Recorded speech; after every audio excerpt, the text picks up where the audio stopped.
Good morning and welcome back. आज हम एक और नया टॉपिक राजनीति भूगोल का लेकर आपके सामने आ रहे हैं। इंडो चाइना बॉर्डर डिस्प्यूट अभी चर्चा में भी है। ये लद्दाख वाले प्रकरण में हम उसके बारे में वैसे पूर्ण पढ़ चुके हैं, लेकिन इसके अलावा भी भारत के और चीन के सीमा विवाद देखने को मिलते हैं। आज इस प्रथम भाग में हम इसकी कुछ मूल कारणों के बारे में जानने की कोशिश करेंगे।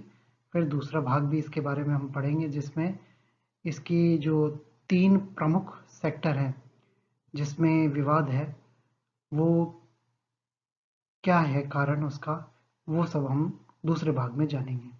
मैं doctor Sandeep Yadav, associate professor in geography, government college Bundi. Bharat की कुल स्थलीय सीमा 15,200 किलोमीटर लंबी है, जिसमें चीन के साथ लगने वाली सीमा की लंबाई लगभग 4,000 किलोमीटर है। यह सीमा अतीत काल से प्राकृतिक सीमा रही है, जिसका निर्माण हिमालय की बर्फीली उच्च चोटियों के द्वारा होता है। भारतीय साहित्यों एवं धर्मशास्त्रों में ऐसे अनेक प्रमाण हैं जिनमें हिमालय को सदैव भारत के अभिन्न अंग के रूप में प्रस्तुत किया गया है। भारत चीन सीमा विवाद के कारण क्या हैं? भारत चीन सीमा विवाद के भौगोलिक एवं कूटनीतिक दोनों कारण थे। इन्हें निम्नवत प्रस्तुत किया जा सकता है। पहले, भौगोलिक कारण। हिमालय के सर्वोच्च शिखर एक सीधी रेखा में नहीं है, इसलिए इनके आधार पर सीमांकन कठिन है। दूसरा, दुर्गम हिमाच्छादित प्रदेश होने के कारण धरातल पर सीमांकन नहीं किया जा सकता है। जल विभाजकों के आधार पर जो सीमांकन हुआ है वह केवल मानचित्र पर आधारित है। भारत व तिब्बत के मध्य प्राचीन काल से मधुर संबंध रहे हैं और दोनों राज्यों के मध्य परंपरागत रूप से सीमा विद्यमान थी। अतः इस क्षेत्र में कभी सीमांकन की आवश्यकता अनुभव नहीं की गई। यह सांस्कृतिक दृष्टि से एक संक्रमण क्षेत्र है, जिसमें भारत व चीन दोनों की परंपराएं पाई जाती हैं। अतः इसके आधार पर सीमांकन नहीं किया जा सकता। अत्यंत विषम उच्चावच के कारण सीमांकन के चिन्हों को धरातल पर स्थापित करना कठिन है। प्रजातीय मिश्रण को क्षेत्र होने के कारण इस भाग में दोनों देशों की प्रजातीय विशेषताओं वाले लोग रहते हैं। अतः इस आधार पर भी सीमांकन कठिन है। कूटनीतिक कारण। भारत चीन सीमा विवाद का प्रारंभ सुन्यत सेन द्वारा 1922 में प्रकाशित एक मानचित्र के आधार पर होता है, जिसमें भारत के बहुत बड़े क्षेत्र को चीन के अंतर्गत दिखलाया गया था। चीनी सरकार के अनुसार 1950 में भारत ने तिब्बत के मामले में हस्तक्षेप किया था, अतः उससे बदला लेना आवश्यक था। तीसरा, चीन का मुख्य उद्देश्य भारतीय प्रतिष्ठा को समाप्त करना तथा भारत का विश्व राजनीति में पंडित नेहरू के बढ़ते हुए प्रभाव को कम करना था। स्वतंत्रता प्राप्ति के पश्चात भारत की बहुआयामी प्रगति से चीन में जलन की भावना का समावेश हुआ और उसने इसकी प्रगति को युद्ध की ओर मोड़कर बाधित करने का प्रयास किया। दोनों देशों की वैचारिक भिन्नता भी इसका एक कारण था। भारत समाजवादी विचारधारा का है, जबकि चीन साम्यवादी विचारधारा का। चीन का उद्देश्य सोवियत संघ की भांति विस्तारवादिता का था और विश्व के सबसे बड़ी जनसंख्या के पालन पोषण हेतु क्षेत्र विस्तार की भी आवश्यकता थी। भारत चीन के मध्य सीमा विवाद का प्रारंभ जुलाई 1954 में होता है, जबकि चीन ने उत्तर प्रदेश के साथ लगने वाली सीमा के प्रति विरोध व्यक्त किया। यह विरोध 1959 में खुलकर सामने आया, जब चीन ने भारत के विस्तृत क्षेत्र पर अपने अधिकार का दावा प्रस्तुत किया। 1954 से 1959 के मध्य अनेक बार लघु स्तरीय सीमा अतिक्रमण किए गए, जिसमें बाराहोती जुलाई 1954 में, दमजान सितंबर 1955, नीलांग व शिपको दर्रा अप्रैल 1956, कुरिक 1956 और 1957, वालंग 1957, कुर्नक फोर्ट जुलाई 1958 एवं लपथल व सांगचामाला अक्टूबर 1957 मुख्य हैं। भारत ने इन सभी का कड़ा विरोध किया जो निरर्थक रहा। 1957-58 में चीन ने लद्दाख क्षेत्र में अक्साई चिन सड़क का निर्माण कर अंतरराष्ट्रीय सीमा का अतिक्रमण किया। सितंबर 1959 को चीन ने भारत के बाराहोती, लपथल, सांगचामाला व कुर्नक फोर्ट पर कब्जा कर लिया। इस प्रकार इन 5 वर्षों में उसने पश्चिमी क्षेत्र में 33,000, मध्य भाग में 2,000 तथा पूर्वी भाग में 19,000 वर्ग किलोमीटर क्षेत्र पर अधिकार कर लिया। इस विवाद के शांतिपूर्ण समाधान हेतु चीन व भारत के प्रधानमंत्री 19 से 25 अप्रैल 1960 के मध्य दिल्ली में मिले और इस निर्णय पर एकमत हुए कि दोनों देशों के अधिकारी ऐतिहासिक अभिलेखों, प्रपत्रों, विवरणों का अध्ययन व समीक्षा कर इस संदर्भ में अपनी रिपोर्ट प्रस्तुत करें। दोनों देशों के प्रतिनिधि बीजिंग, दिल्ली व रंगून में मिले और अपनी रिपोर्ट 14 फरवरी 1961 को प्रस्तुत की। इसमें दोनों देशों के अधिकारीगण सीमा निर्धारण हेतु सभी संधियों, समझौतों, परंपराओं, प्रशासनिक निर्णयों, प्राकृतिक स्वरूपों को आधार मानने को एकमत थे। इसमें भारत के पक्ष में प्रस्तुत तर्क यथार्थ, मजबूत एवं कानूनी प्रमाण से युक्त थे, जबकि चीन का क्षेत्रीय दावा विश्वसनीय नहीं था। इस रिपोर्ट के आधार पर चीन को भारत के अधिकृत क्षेत्रों को छोड़ना पड़ता। जब चीन भारत के उक्त विस्तृत क्षेत्र पर नियमानुसार अधिकार स्थापित करने में विफल रहा तो 1962 के प्राथमिक महीनों में सीमा पर आक्रामक सैनिक पेट्रोलिंग प्रारंभ कर दी। 30 अप्रैल 1962 तक चीन ने संपूर्ण सीमा क्षेत्र पर चौकसी बढ़ा दी तथा लद्दाख क्षेत्र में कई नई सैनिक चौकियों की स्थापना की। युद्ध से बचने के लिए भारत ने मई 1962 में चीन से कहा कि लद्दाख क्षेत्र में भारतीय सेनाएं चीनी आधिपत्य के पश्चिम से लौटा ली जा रही हैं। चीन को भी अपनी सेनाओं को पारंपरिक सीमा रेखा के पूर्व हटा लेना चाहिए। यह दोनों देशों के मध्य सीमा विवाद की समाप्ति हेतु उपयुक्त वातावरण तैयार करने का एक प्रयास था। भारत चीन द्वारा निर्मित अक्साई चिन रोड को उसके नागरिक परिवहन हेतु उपयोग कर देने के लिए राजी हो गया था। इससे स्पष्ट होता है कि भारत की मंशा युद्ध नहीं करने की तथा इस विवाद को शांतिपूर्ण तरीके से हल करने की थी।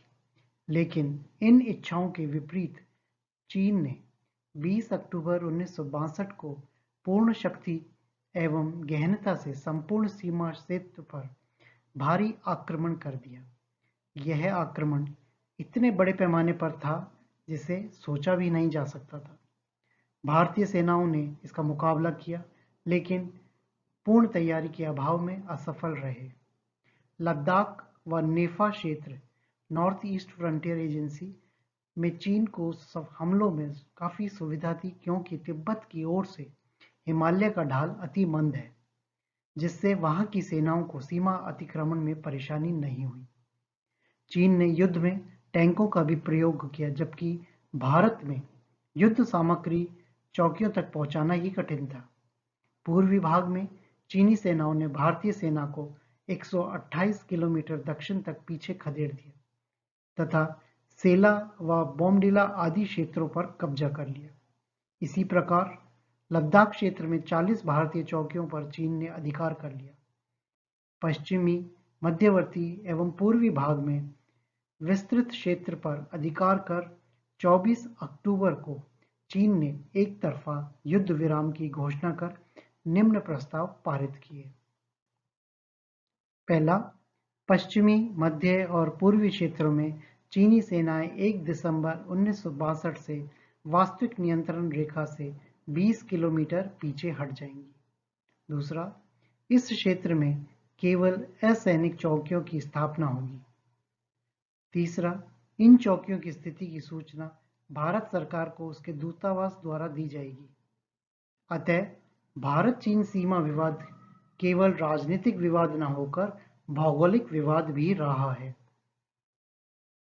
2020 में चीन भारत की झड़पें चीन और भारत के बीच चल रहे सैन्य गतिरोध का हिस्सा हैं।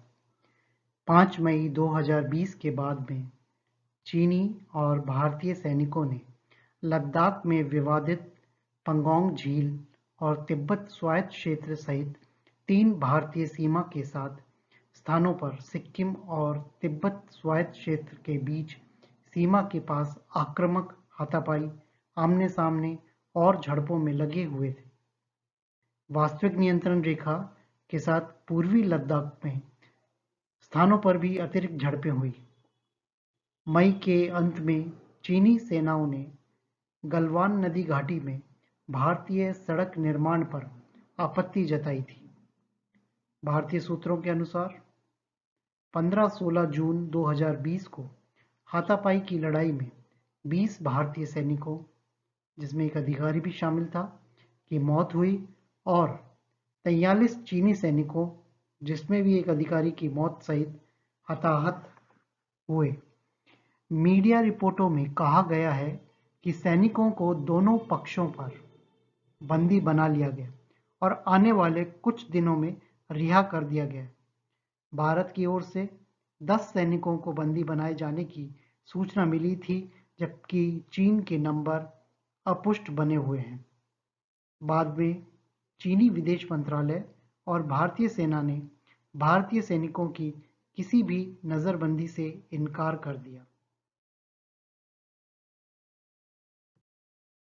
25 जुलाई को गलवान, हॉट स्प्रिंग्स और गोगरा में सैन्य मुक्ति की खबरें सामने आई।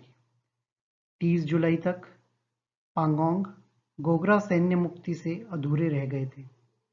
भारतीय सेना ने कहा है कि यदि सैन्य मुक्ति प्रक्रिया पूरी नहीं होती है तो वह सर्दियों के माध्यम से भी सैनिकों की तैनाती में वृद्धि जारी रखेगी। अगस्त के अंत और सितंबर की शुरुआत में, यह बात जो हो रही है 2020 की है, चुशूल क्षेत्र में भारतीय सैनिकों को एलएसी के साथ कई ऊंचाइयों पर कब्जा करते देखा, जो स्पैंगगुर गैप और स्पैंगगुर सोमा चीनी चौकियों पर नजर रखते हैं।